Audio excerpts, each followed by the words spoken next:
Ah, Lamborghini, the car maker that looked at the Ferrari playbook, set it on fire, and then threw the ashes into a V12 engine bay.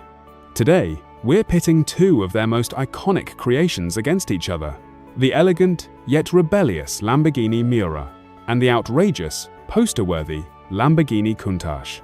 Now, let's be honest, comparing these two is like choosing between champagne and espresso. They're both Italian, they'll both keep your heart racing, but the experience couldn't be more different. So, which raging bull deserves the crown? Let's find out. The Lamborghini Miura, the original supercar playboy. If James Bond drove Lambos, the Miura would have been in every movie. Launched in 1966, it was sleek, seductive, and impossibly glamorous. Basically, the Sophia Loren of the car world. The Miura didn't just look fast, it was fast. Powered by a transversely mounted 3.9-litre V12 producing up to 385 horsepower in the SV model, this beauty could hit 60 miles per hour in about 6.3 seconds and run all the way to 171 miles per hour. But let's be real, the Miura wasn't about numbers, it was about presence. The curvaceous body designed by Marcello Gandini at Bertone was so beautiful that even Enzo Ferrari himself reportedly admitted it was a masterpiece.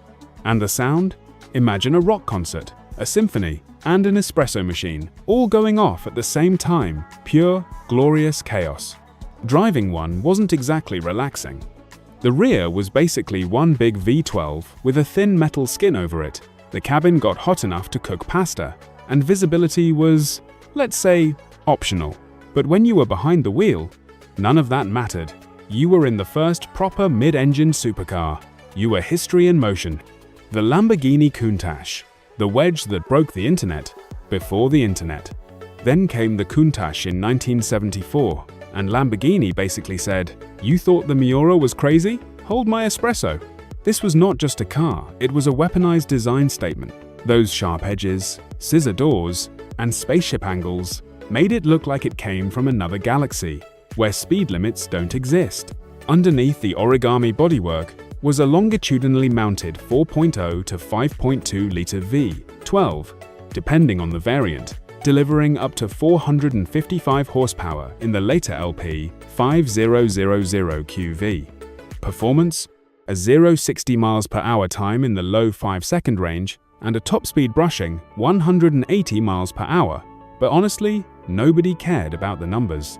They cared about the fact that this car looked like it could outrun a fighter jet while picking up every camera in a 10-mile radius. Driving it though? That's another story. Rear visibility? Non-existent. The clutch? A workout routine. And parking? Well, let's just say Countach drivers are the reason side mirrors exist. But the feeling you got from that V12 screaming behind your head while the whole world stared at you? Priceless. Miura versus Countach. Beauty versus beast. The Miura was elegant, flowing, and impossibly pretty. The Countach was wild, aggressive, and screamed, "Look at me," from a mile away. One was the refined gentleman in a tailored suit. The other was the rock star smashing guitars on stage. And yet, both defined Lamborghini in their own era. The Miura put them on the map.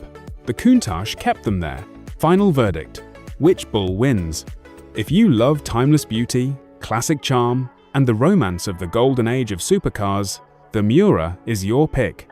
If you want raw attitude, absurd drama, and a car that looks like a rolling exclamation mark, go for the Countach.